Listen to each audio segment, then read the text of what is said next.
Hello friends.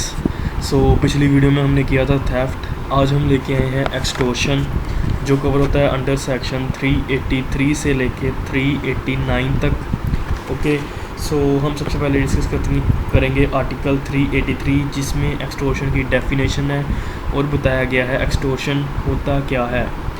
Section 383 extortion क्या कहता है। सिंपल मीनिंग हम अगर एक्सटॉर्शन का समझें तो निकलता है जबरन वसूली, किसी से वसूली करना, किसी से पैसा लेना, किसी से पैसा लेना, कोई उसको डरा के किसी से पैसा लेना कि अगर तूने ऐसा नहीं किया तो मैं ऐसा कर दूंगा, अगर तूने ये नहीं किया तो मैं ऐसा कर दूंगा।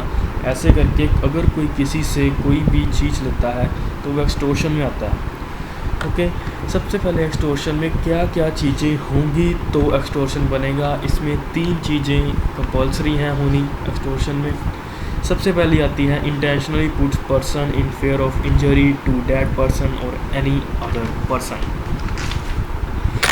इसमें एक तो फेयर है, fear of injury to person, किसी भी पर्सन को मारने का डर, किसी भी पर्सन को चोट पहुंचाने का डर है इसमें कि अगर तूने ऐसा नहीं किया तो मैं तुझे चोट पहुंचा दूंगा, मैं तुझे मार दूंगा, मैं तेरी बाजू काट दूंगा, मैं तुझे चाकू मार दूंगा, ऐसे।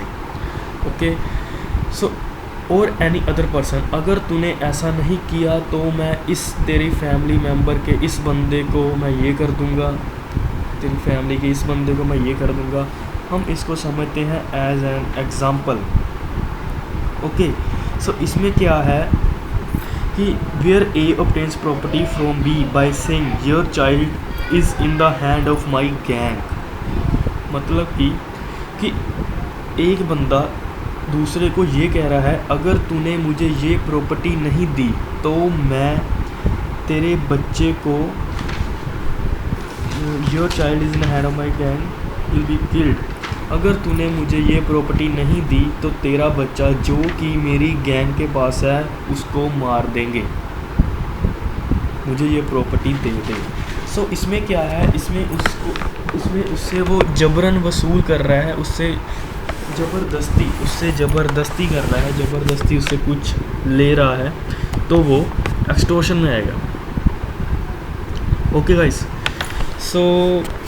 इसमें तो फेयर ऑफ इंजरी है, एक meaning fair of injury like इसको चोट पहुंचाने का डर है उसको, तो इसलिए ये एक्सटॉर्शन में आएगा।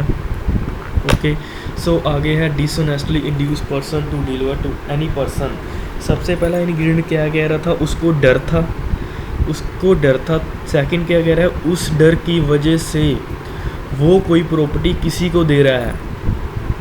ओके, उस डर की वजह से वो प्रॉपर्टी उसको देने को कह रहा है।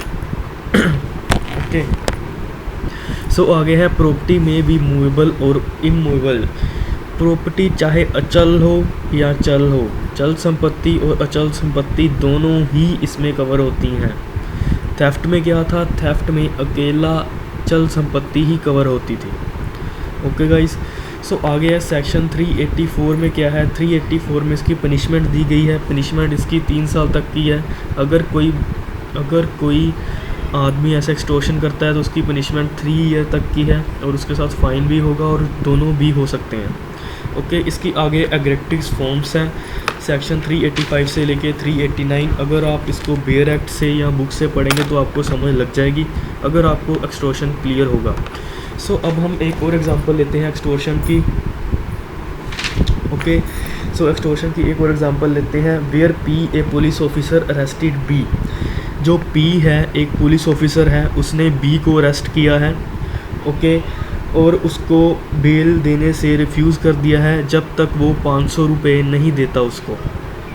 ओके, अगर वो 500 रुपये देगा तो उसको वो रिलीज़ करेगा, उसको बेल देगा, नहीं तो नहीं देगा। इसमें क्या है, इसमें जो पुलिस ऑफिसर है वो तो एक रिश्वत मांग रहा है, वो एक करप्शन कर रहा है और उसको धमकी दे रहा है कि, और उसको एक्सटॉर्ट कर रहा है कि तू मुझे ये पैसे दे तभी मैं ये काम करूँगा, उससे ज़बरदस्ती वसूल कर रहा है। Okay, I hope you understand guys जो मैं कह रहा हूँ। कई लोगों को दिक्कत होती है थेफ्ट और एक्सटॉर्शन में डिफरेंस क्या है, आज हम उसको भी सोल्व कर लेंगे। थेफ्ट और एक्सटॉर्शन में डिफरेंस क्या है।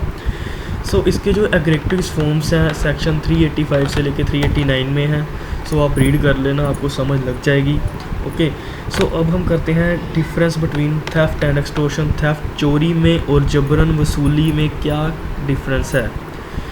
सबसे पहले चोरी में क्या था, चोरी में था कि मूवेबल प्रॉपर्टी है। चोरी जो है वो चल संपत्ति की ही हो सकती है, लाइक कार की होगी, पेन की होगी, किसी की भी हो सकती है। ओके, जो एक्सटॉर्शन है वो दोनों में हो सकता है, चल संपत्ति और चल संपत्ति, चाहे वो लैंड से जुड़ी हुई है चाहे वो लैंड से नहीं जुड़ी हुई।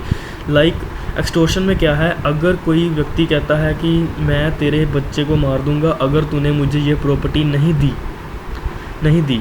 वो प्रॉपर्टी एक घर है, वो कह रहा है अगर तूने मुझे ये घर नहीं दिया तो मेरी गैंग तेरे बच्चे को मार देगी, मैंने उनसे कहा हुआ है, तो वो घर उसको दे देता है। तो इसमें घर क्या है, एक इमूवेबल प्रॉपर्टी है।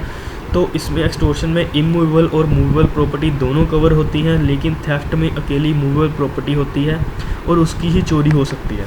ओके, सो नेक्स्ट है थेफ्ट। नेक्स्ट डिफरेंस क्या है, थेफ्ट में क्या है, take property without consent. Theft में क्या था, थेफ्ट में क्या था कि अगर कोई व्यक्ति चोरी करता है तो जिसका वो सामान, जिसकी वो चीज़ चोरी कर रहा है उस बंदे को पता नहीं होता कि मेरी चीज़ वो चोरी कर रहा है। लेकिन एक्सटॉर्शन में ऐसा नहीं है, अगर कोई व्यक्ति एक्सटॉर्शन में कोई चीज़ उससे मांग रहा है तो उसको पता है कि हाँ ये प्रॉपर्टी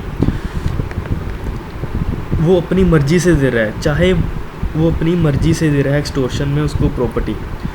जैसे कि फिर से वही गैंग वाली एग्जांपल लेते हैं, वो उसको व्यक्ति जो घर मांग रहा है उसको वो घर दे देता है, वो घर अपनी मर्ज़ी से देता है, लेकिन उसकी मर्ज़ी जो है वो एक रॉन्गफुली तरीके से ली गई होती है। वो मजबूर होता है घर देने के लिए, लेकिन वो घर अपनी मर्ज़ी से दे रहा है। ओके, इसमें ये नहीं कह सकते वो विदाउट कंसेंट है, वो विद कंसेंट है, बट जो कंसेंट है उसकी वो रॉन्गफुली ऑब्टेंड की गई है। ओके, इसमें सेकंड डिफरेंस ये था। और थर्ड डिफरेंस क्या है, theft taken by the offender. जो थेफ्ट है, जो चोर है वो चोरी करता है, वो चोरी का सामान खुद जाके लेके आता है। लेकिन जो एक्सटॉर्शन है, एक्सटॉर्शन में क्या है, जिस व्यक्ति का वो सामान होता है, जिस व्यक्ति को वो चीज़ होती है, वो व्यक्ति खुद उसको डिलीवर करता है। ओके, वो खुद उसको डिलीवर करता है। Deliver to offender and taken by the offender. जो ऑफेंडर है उसके द्वारा लिया जाना और उसको दिया जाना, दोनों में अंतर है। ओके, जो टेकन बाय द ऑफेंडर है वो खुद जाके, जो ऑफेंस कर रहा है, वो जैसे चोरी कर रहा है, वो खुद जाके लेके आता है पेन। ओके, इन एक्सटॉर्शन में वो व्यक्ति अपने पेन को खुद उसको देता है बंदे को कि ये ले पेन मेरा। ओके, सो ये भी एक डिफरेंस है। और फोर्थ डिफरेंस क्या है, थेफ्ट में कोई भी फेयर नहीं होता। ओके, थेफ्ट में कोई भी व्यक्ति फेयर नहीं होता, उसमें कोई फोर्स नहीं यूज़ की होती। लेकिन एक्सटॉर्शन में उसको डरा धमका कर उससे वसूली की जाती है। ओके, एक्सटॉर्शन में इंजरी होती है, थेफ्ट में no force. Injury means, injury का मतलब ये नहीं है कि इंजरी उसको अकेली बॉडी की हार्म होगी। इंजरी उसको मनी की भी हो सकती है, मनी का लॉस, उसको मनी के अपने जो ज़मीन का है उसका लॉस, उसका डर हो कि वो कहीं। इंजरी मीन्स सिंपल अकेली बॉडी की इंजरी नहीं कह सकते हम, उसको कोई भी लॉस होना उसको इंजरी कहते हैं। कोई भी लॉस, मनीटरी लॉस हो, फिज़िकल लॉस हो, मेंटली लॉस हो, कोई भी लॉस हो उसको इंजरी ही कहेंगे। Okay guys, I hope you will understand. आगे हम करेंगे रॉबरी और डकैती, फिर हम लास्ट में इन सब का एक डिफरेंस वीडियो बनाएंगे। So I hope you understand. If you have any doubt related to the extortion और theft, so please go to the comment box and question us. अगर आपने थेफ्ट की वीडियो नहीं देखी, सो पहले आप थेफ्ट की वीडियो देखिए, फिर आप एक्सटॉर्शन की वीडियो देखिए और फिर डिफरेंस देखिए, दोनों में आपको अंडरस्टैंड हो जाएगा। I hope you will understand. Thanks for watching the video. Please subscribe our channel and share and like. Thanks for watching.